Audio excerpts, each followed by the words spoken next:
E aí? Aqui é o Zangado da primeira meia hora e o game que eu vou jogar hoje, por 30 minutos, pela primeira vez, é o Dark Souls. Eu fiz a primeira meia hora do Demon Souls pro PlayStation 3 há muito tempo atrás. Tinha muita gente que nem tinha ouvido falar do game na época. A galera gostou bastante do vídeo. Demon Souls, que é um game exclusivo do PlayStation 3. Dessa vez vocês não caíram, né? Ou caíram? Eu fiz a mesma brincadeira no vídeo do Demon Souls. Certeza que teve gente que caiu de novo. E aí?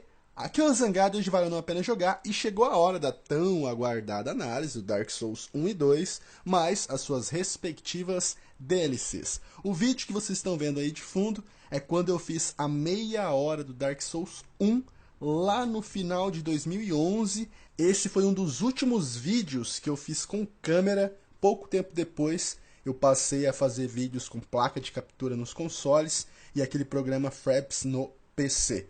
Esse vídeo, assim como os demais, foi muito aguardado, então ele precisa trazer informação nerd extra também para valer a pena a espera, né? Mas volto a repetir o mesmo aviso dos outros vídeos. O tio fez a análise do Bloodborne e nela eu não apenas expliquei sobre o jogo, como também fiz comparações diretas a Demon Souls e Dark Souls, porque são jogos que não compartilham o mesmo universo, mas compartilham o mesmo sistema de combate e filosofia de dificuldade, cada um com a sua respectiva particularidade.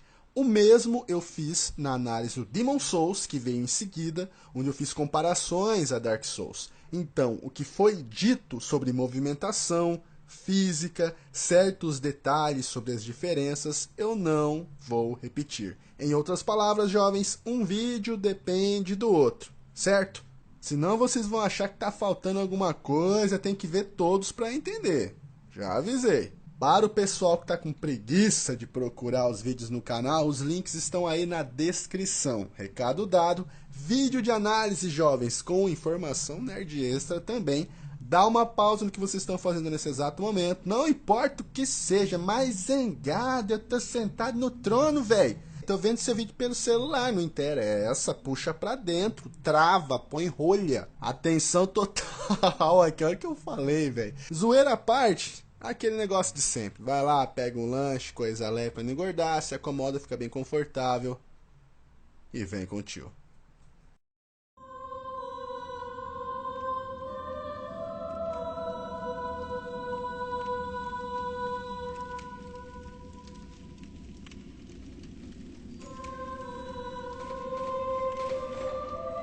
Yes, indeed. The dark sign brands the undead. And in this land, the undead are corralled and led to the north, where they are locked away to await the end of the world. This is your fate.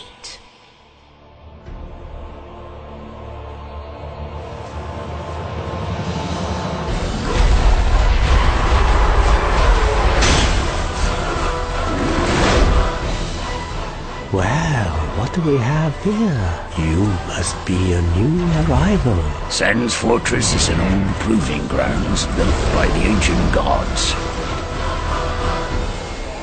Very well. Now thou art a blade of the Dark Moon. Don't even consider visiting Anor Londo. Not in your state. Like a moth flittering towards a flame.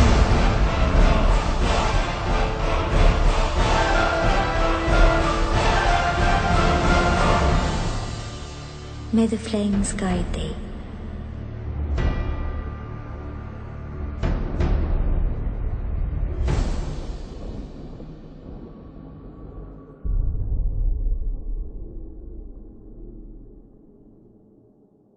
Dark Souls, tradução seria Almas Escuras ou Sombrias, se trata de um jogo com visão em terceira pessoa que mistura os gêneros Hack and Slash com RPG. Ele foi desenvolvido pela From Software e distribuído pela Namco Bandai, lançado em setembro de 2011 no Japão, na versão do PlayStation 3, e em outubro para o resto do mundo e Xbox 360. Em agosto de 2012, o PC foi agraciado com a sua versão também, que veio problemática no seu lançamento e teve que ser corrigida com o tempo. Eu disse pra vocês que Bloodborne tem a ambientação mais linda e a melhor jogabilidade entre as 3 franquias. Eu disse pra vocês que Demon's Souls era o mais difícil de todos. E agora eu digo pra vocês que Dark Souls 1 é o melhor entre todos. E agora vocês vão entender o quanto a From Software depositou e apostou nesse jogo e como resultou em um trabalho tão bem produzido.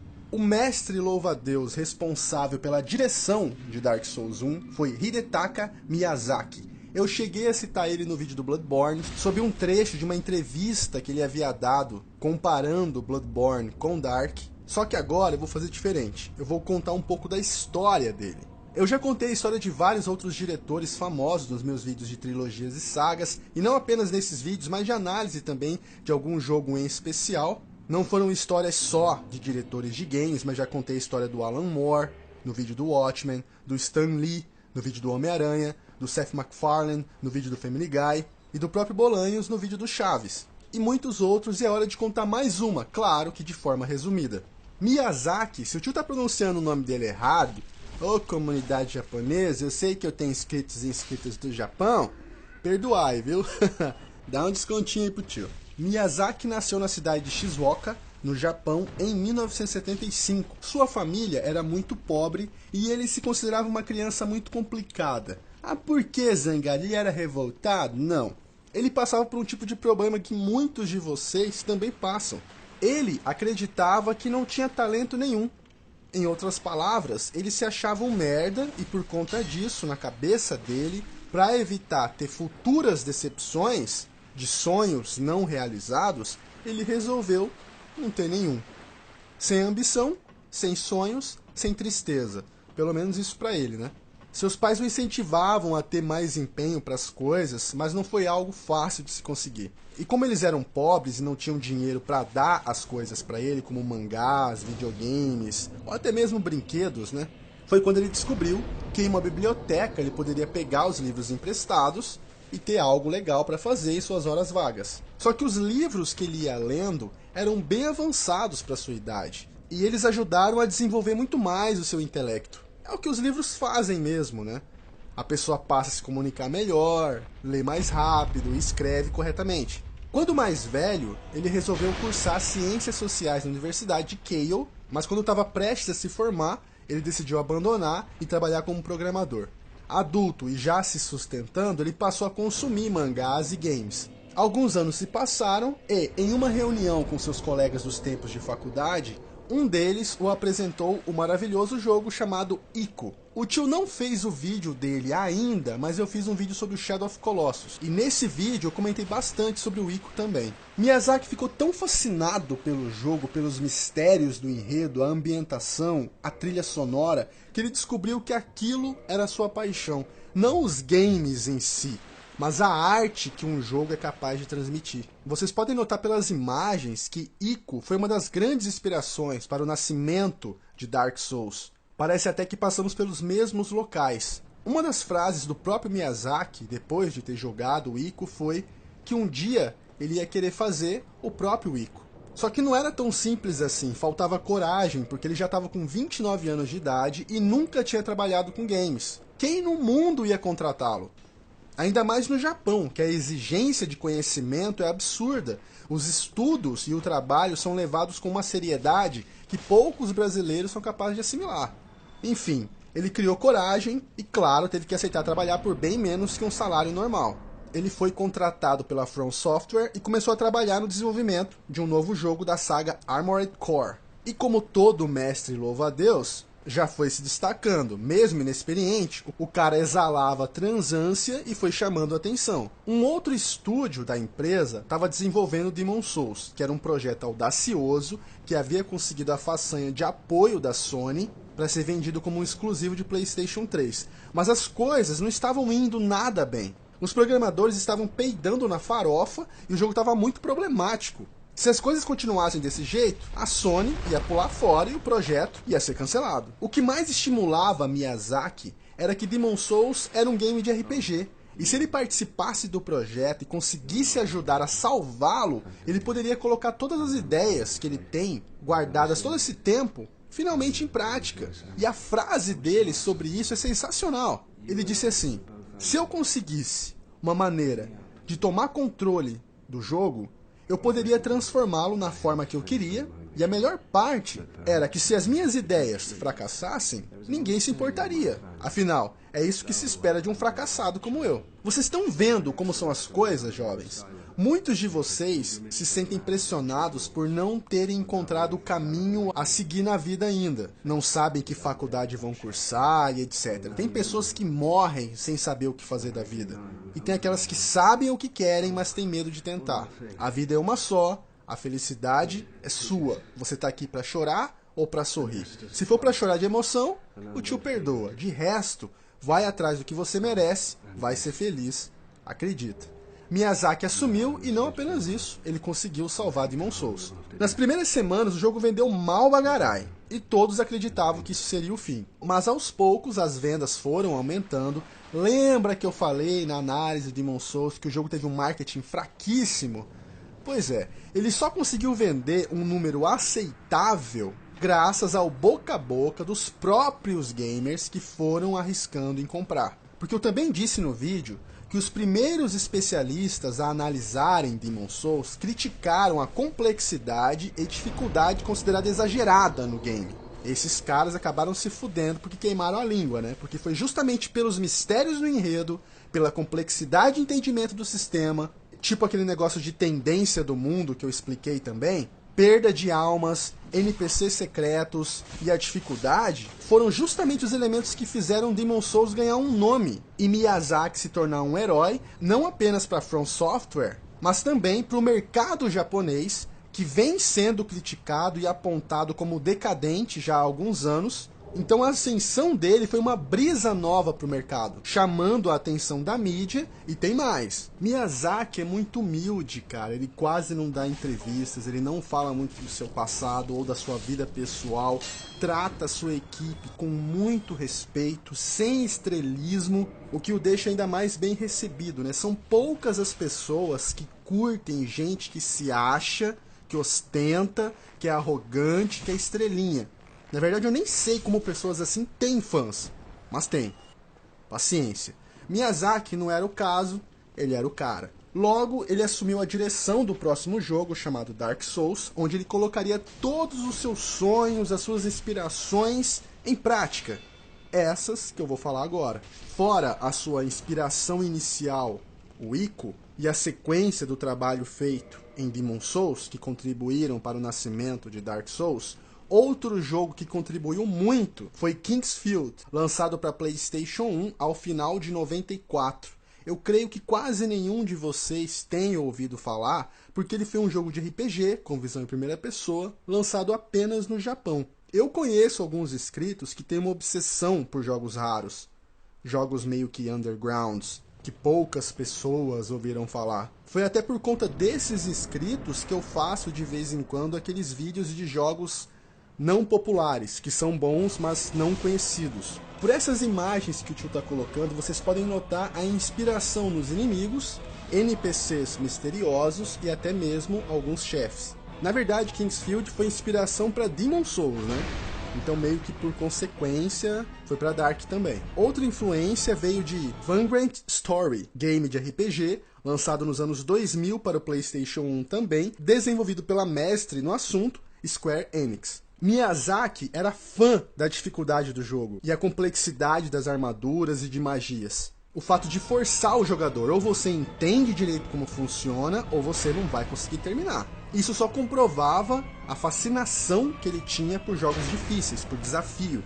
Pelas imagens também nota-se uma inspiração de cenários e inimigos. Acho que uma das maiores influências que Demon's Souls e Dark Souls tiveram para sua criação veio do mangá clássico criado em 1988 chamado Berserk. Tradução seria frenético.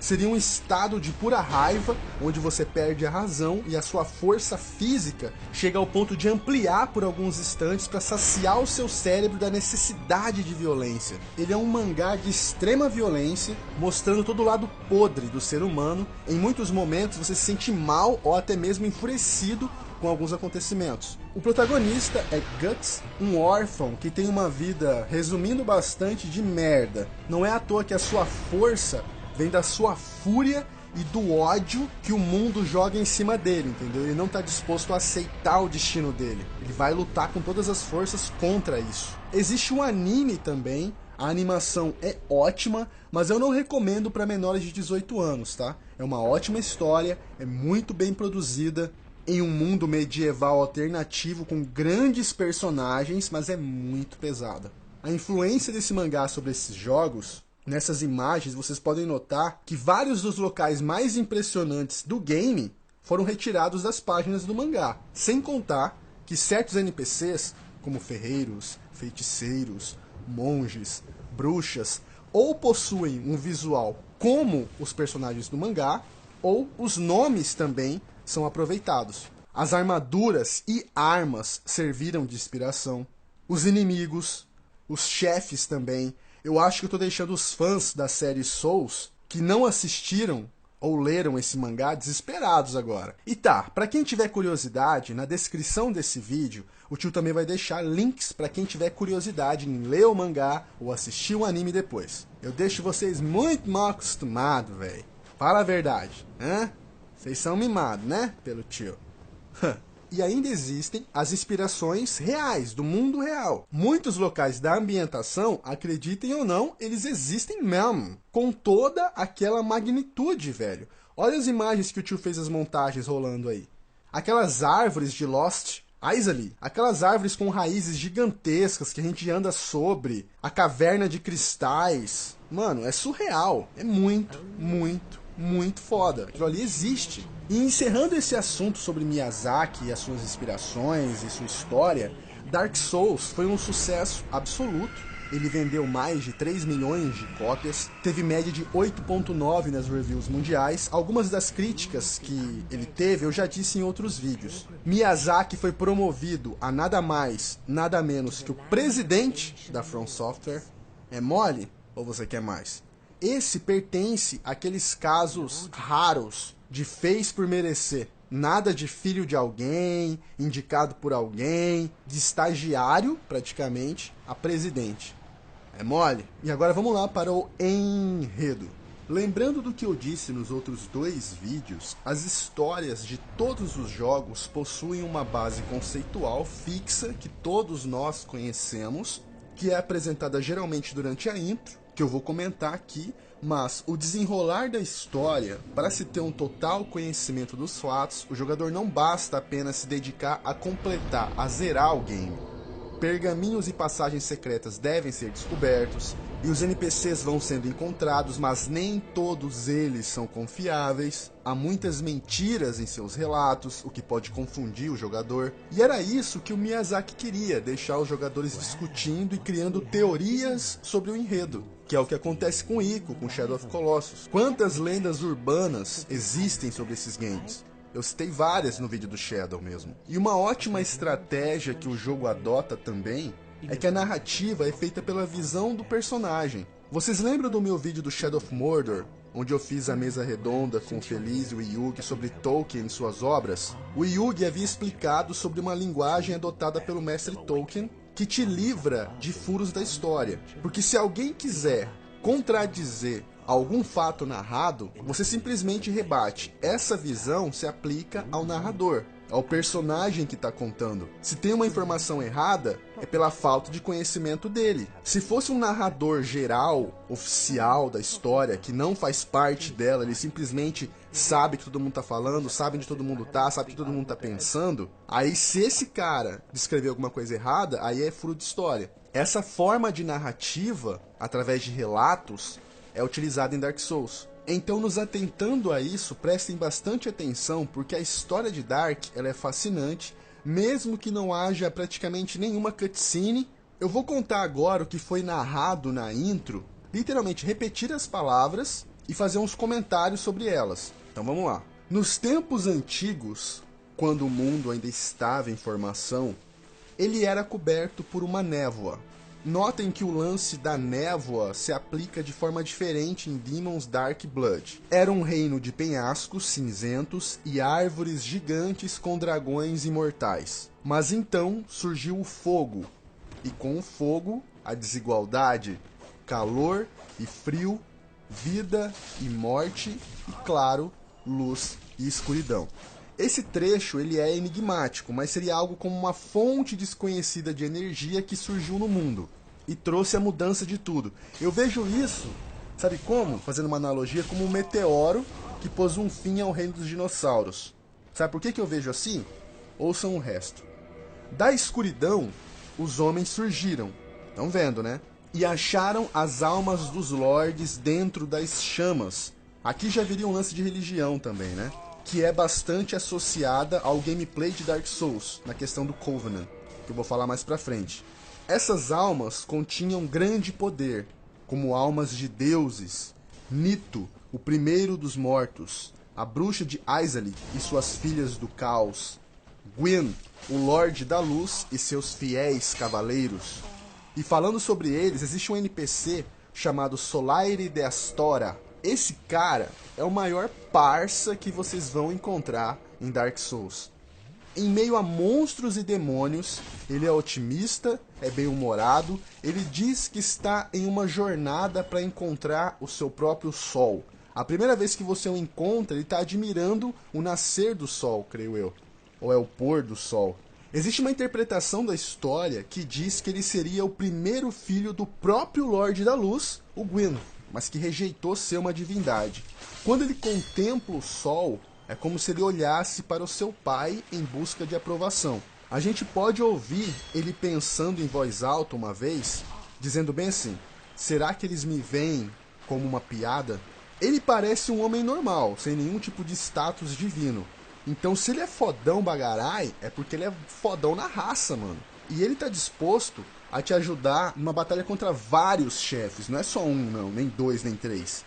Só que vocês sabem que Dark Souls possui vários destinos quando o assunto é NPC. Ainda mais na liberdade que a gente tem de matá-los, de ajudá-los e ignorá-los. Coisas que eu já expliquei, porque isso rola em Demons e Bloodborne também. Existe uma forma de ajudá-lo. E porra, jovens, ajudem o cara. Ele merece, velho, por tudo que ele fez. Não deixa ele se fuder sozinho não, tô falando sério, mano. É muita zoação abandonar ele. E pela última vez nesse vídeo eu reforço. Se você jogou Dark e achou que essa teoria do Solaire ser filho do Gwyn não faz sentido, porque no seu gameplay você ouviu ele dizendo tal coisa e lá, tudo bem. A história é interpretativa.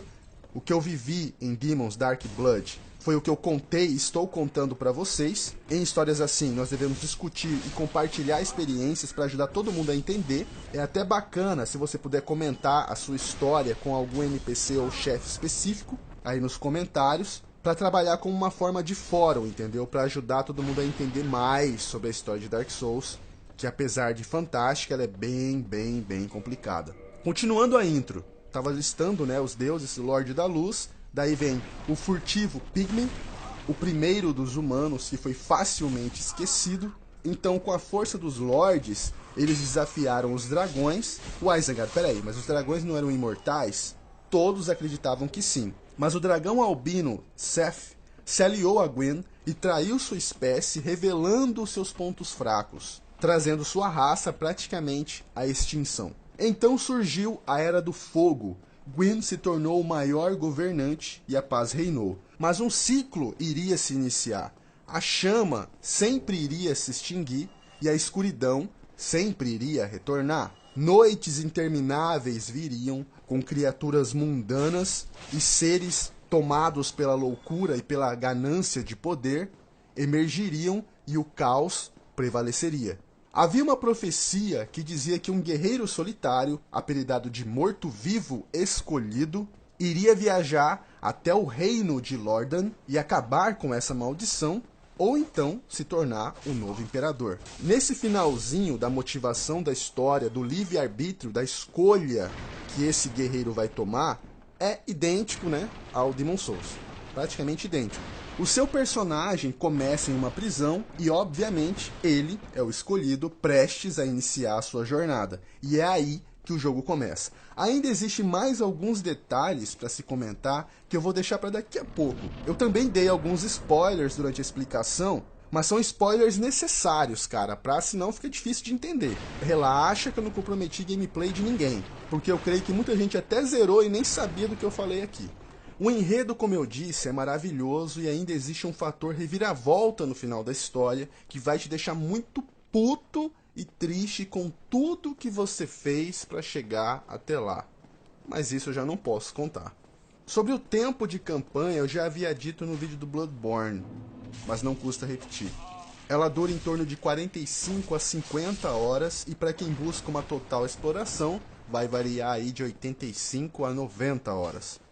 O game começa como os demais na tela de customização, damos o nome, mas não importa, em seguida o sexo, também não importa, aí a classe. As disponíveis são guerreiro, cavaleiro, viajante, ladrão, bandido, caçador, feiticeiro, piromante, clérigo e depravado. Dica do tio: as melhores classes para iniciantes, na minha opinião, é o piromante ou pyromancer, porque quase todos os inimigos do jogo são fracos ao fogo.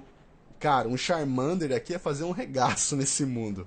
E o feiticeiro ou sorcerer. Feiticeiros são flores do campo, eu tô ligado que se você relar, já morre. Mas se você começar metendo tudo em inteligência, você vai soltar magias à distância completamente estuprantes, cara. Se você dominar bem a distância, a esquiva, o tempo das coisas, decorar o movimento dos inimigos, você vai suave. Claro que quando o assunto é Dark Souls, não existe isso, né? Mas vocês entenderam. Quer dizer que vai ser menos terrível a sua experiência. Foi acrescentado o Gift, que seria um presente, algum tipo de item que te dará um status positivo logo de cara, realmente um presente. Você pode mexer na estrutura do corpo, deixando mais forte ou mais gordinho. Só que a customização da aparência, rosto, cabelo, cor de pele, é aquela carniça de sempre. Todo mundo fica mais feio que bater na mãe no Dia das Mães. Os outros status, como vitalidade, fé, inteligência, resistência, etc., eu já expliquei nos outros vídeos, né? Uma novidade é a humanidade, que eu vou explicar agora, que não apenas tem uma importância na história, como também ela interfere no seu gameplay. Lembra muito as tendências do mundo em Demon's Souls. Dessa vez, a Soul Form do Demon's Souls, que era quando estávamos mortos, se chama Hollow, que significa... que merda, velho, significa oco. Ah, zangada, aí você toma um suquinho de laranja e volta à vida? Não, não é. Daí você usa a humanidade para voltar à forma humana. Então eu vou falar agora mais um pouco da história, então é mais um pouco de spoiler, tá? Mas também relaxa que não é nada brutal nem comprometedor. Mas se eu não falar, não fica difícil, cara. Então, existe a maldição dos Undeads, mortos-vivos, aqueles que não conseguem morrer. Essa maldição surgiu quando Pygmy, o primeiro humano, encontrou a primeira Dark Souls. Era uma alma diferente, menor e sua chama era fraca. Ele resolveu guardar até que a Era do Fogo acabasse, que era a Era dos Lords, né? Para poder iniciar, quem sabe assim, a Era dos Homens. Mas quando as trevas estavam chegando, porque a chama estava se extinguindo, naquele negócio do ciclo que eu já falei, Gwyn deu sua própria vida para que a atrasasse. Pygmy dividiu sua Dark Souls em várias partes, assim os humanos sobreviveriam durante a escuridão, porque eles não poderiam mais morrer. Então haveria a forma de oco e a forma de humano. E o item humanidade serviria para essa transformação. Só que na forma de oco, a pessoa fica debilitada e para se fortalecer ela precisa de souls, almas. O que acabaria causando a insanidade em muitos pela obsessão de poder, pela necessidade de poder. E isso só ia piorar ainda mais a escuridão, porque ela seria tomada por monstros e mortos-vivos malucos. A humanidade tem um fator parecido com a tendência em Demon's Souls. Quanto mais humanidade você tiver no seu marcador no alto da tela, que pode chegar até 10, você terá mais probabilidade de encontrar itens bons. Reduzirá a sua chance de cair em status negativos, como maldição e envenenamento, e reduzirá a sua chance do seu mundo ser invadido para PVP. Vai aumentando o dano de alguns milagres, que são as magias também. Esse lance não é totalmente idêntico, tá? As tendências do Demon's Souls, porque no Demons, vocês se lembram que eu expliquei, tinha até NPC, certo tipo de monstro e chefe que só aparecia com tendência branca ou sombria. Mas lembra, é um pouquinho parecido, vai. O sistema do jogo o tio já explicou de ganha e perda de XP, que no caso são as Souls, que também funcionam como moeda para compra de itens, reparo de armas e etc. A forma de combate, os movimentos, os problemas de câmera em locais fechados, principalmente contra inimigos muito maiores que você, a importância da administração da estamina, a possibilidade de fazer gestos, não tem mapa, não tem pause, a intimidação das criaturas e chefes, que era uma visão diferente da que Bloodborne apresentava, os recados do chão de outros jogadores sobre as armadilhas, onde Dark Souls é o que mais tem armadilhas para mortes instantâneas. Enquanto Demon's Souls tinha em torno de 40 inimigos mais chefes, Dark Souls beira os 100 inimigos. E a direção de arte de todos os jogos, eu já falei pra vocês, é espetacular. Também falei da burrice artificial das 3 franquias. Diversas vezes vamos testemunhar inimigos se matando. Em Bloodborne é onde eles são menos burros. Falei da velocidade de Dark, que foi ampliada se comparada a Demons. A defesa diminuiu e o ataque aumentou. Eu creio que o motivo seja porque aumentou o número de criaturas para se enfrentar. Então foi uma forma de se balancear, de se adequar melhor aos combates diferentes que o jogo oferece. Como vocês já sabem, não se pode salvar. Então os checkpoints acontecem nas fogueiras. Quando você descansa em uma fogueira, seu HP regenera. E seus frascos de HP preenchem novamente. Por exemplo, você pode ter 5, aí você usou 4 até chegar na fogueira. Quando você clica na fogueira, seu HP volta, os inimigos voltam à vida também, menos os chefes, e você volta a ter 5 frascos. Descansar na fogueira te permite abandonar o jogo e cura status de envenenamento, mas não de maldição. É na fogueira que nós upamos o nosso personagem e podemos upar a própria fogueira. Upar a fogueira faz aumentar a quantidade de frascos que podemos carregar nela naquela região. Não entendi, Zangado. Tipo assim, era 5. Aí você upou a fogueira, foi pra 7 ou foi pra 10. Então toda vez que você tocar essa fogueira upada, você vai ganhar 10 frascos novamente. Uma não upada, você vai ganhar só 5, só 3, só 7. Entenderam? Fogueiras também servem como fast travel, entre elas. E como os caras liberaram fazer muita coisa na fogueira, o sistema de reparo, o reforçar de itens e armaduras, upar o personagem. Então ficou muito mais fácil de fazer esse tipo de coisa, de se entender esse tipo de coisa, do que no Demon's Souls, que era tudo separado, com NPCs específicos e lá. Mas existem ainda os ferreiros e vendedores que você vai encontrar durante a sua jornada. A ambientação pode não ser detalhada como a de Bloodborne, também, né, nova geração. Mas é foda pra cacete, cara. Os mapas de Dark Souls são muito vastos, muito extensos e repletos de segredos. A liberdade do caminho para você seguir deixa o jogo impossível de ser linear. Você vai conversar com seus amigos e colegas e cada um vai ter seguido um jeito, entendeu? Castelos, masmorras, cemitérios, vales da morte, florestas encantadas, pântanos, é foda demais, ó. Eu também considero os inimigos e chefes de Dark Souls os mais inesquecíveis. Mas é uma questão de gosto, de opinião. Alguém aí pode achar que a do Dark Souls 2 é melhor, ou do Bloodborne é melhor, enfim. A questão é que isso não abala a qualidade do jogo, né? Ainda falta falar do Covenant, que significa pacto, antes de encerrar o vídeo, porque tem um monte de coisa pra falar do Dark Souls 2 ainda, da história e das diferenças com Dark Souls 1. Jamais caberia em um vídeo, né, jovem? Se Bloodborne foi um vídeo, Demon's Souls foi um vídeo, como é que Dark Souls 1 e 2 seria em um vídeo? Vídeos com mais de 40 minutos, que não são da primeira hora, que são tipo de explicação, ficam muito cansativos, tanto pra mim, para poder fazer o vídeo, quanto para vocês para assistir o vídeo. Pois então, o Covenant é um pacto que você faz com alguma irmandade ou facção. Você vai encontrar um NPC que adora algum deus, algum lorde. Cada pacto tem suas regras e você jamais deve traí-las. Seguindo uma aliança corretamente e oferecendo itens ao seu lorde, ao seu deus, isso vai te dar um ranqueamento, liberando recompensas nesse pacto, nessa aliança. Se você traí-la, se juntando a outra ou matando NPCs que são afiliados à mesma, você será caçado e imediatamente vai ser atacado por NPCs, sendo visto como traidor.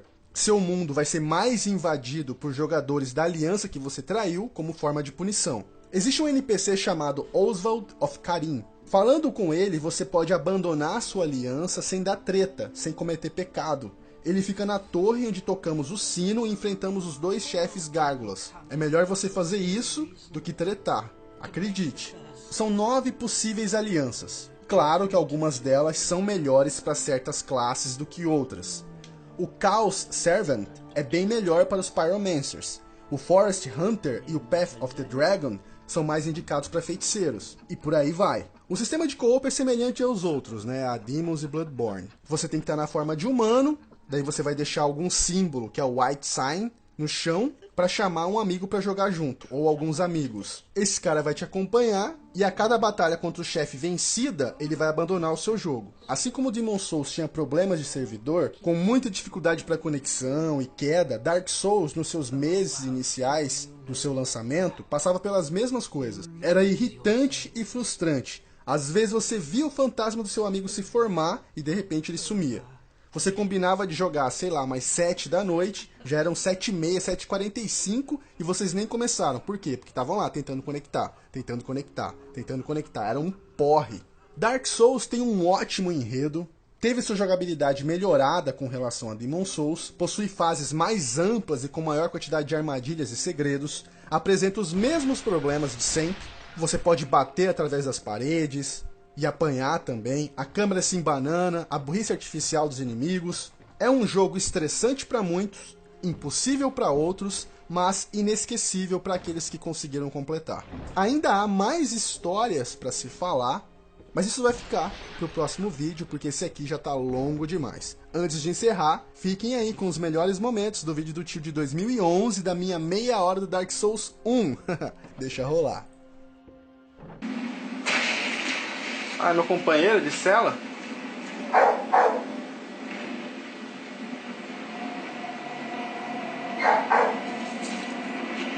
Vai, acho que a gente vai se dar bem. Tem cara de ser amigável ele. E aí? Odeio vasos! Odeio! Vamos ver se tem itens, né? Tem porra nenhuma, pegou um doido quebrando cerâmica aqui. Ixi Maria! Pelo amor de Deus! Que isso? Que isso? De novo não, velho. Eu não quero morrer de novo. Ai, caralho! Desculpa, eu não sabia que esses vasos eram seu, mano. Eu pago, eu juro que eu pago. Você dá um tempo. É que eu acabei de sair da prisão, não tenho dinheiro. Mas eu começo a trabalhar. Ah, otário! Ai! Arrancou 2! Eu não vou matar esse bicho, eu tenho que morrer pra ele, só pode. Ai não! Nossa senhora, eu arranquei 1 agora no ataque. Bicho gordo. Seu hipopótamo. Tá vendo como você não pode entrar na casa dos outros e sair quebrando os vasos, quebrando as plantas? Vem um gordão gigante com uma marreta e mata você. O que é aquela porta ali? Ahá! Fala aí, hipopótamo! Ai! Tô brincando! Ah! Manda ver! É só isso que você tem? É bom correr, mano. É bom correr, magrelo. Se eu te encontrar lá pela 0 hora, eu vou passar a peixeira. A névoa ainda continua transportando para outros mundos. Ui. Seu anoréxico. Vai comer um sanduíche, rapaz. It's locked, uai. É aqui? Ai, não.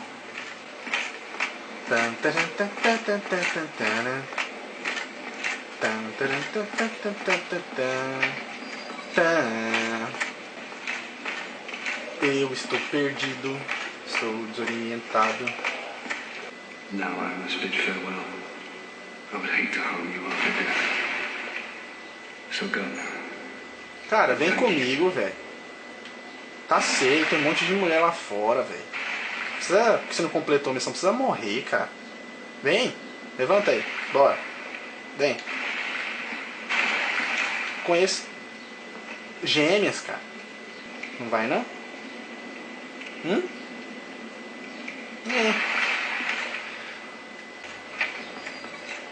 Nossa senhora! Certo. Vamos atravessar a névoa e eu espero que não tenha um monstro de 10 andares do outro lado. É, não tem. Ah, não, tem!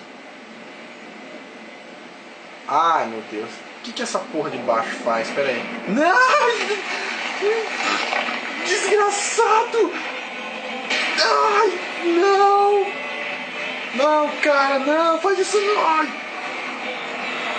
Eu achei que eu tinha tempo pra fazer alguma coisa. Porra! Chega aí.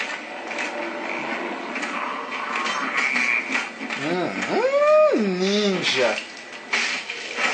Agora é o outro. Ai, caralho, você não fez isso da outra vez. Tá, agora eu vou lá naquele monstro. Já tá dando tempo já.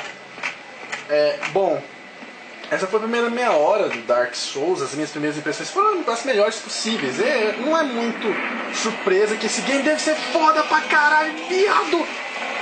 Com metade mesmo, né?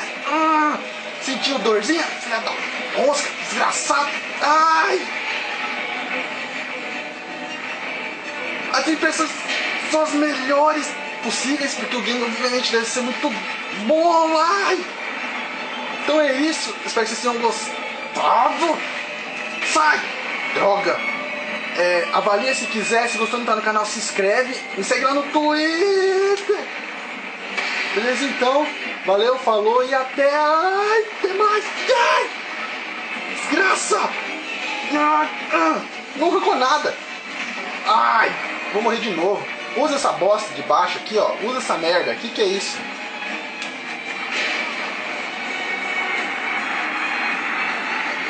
Da puta!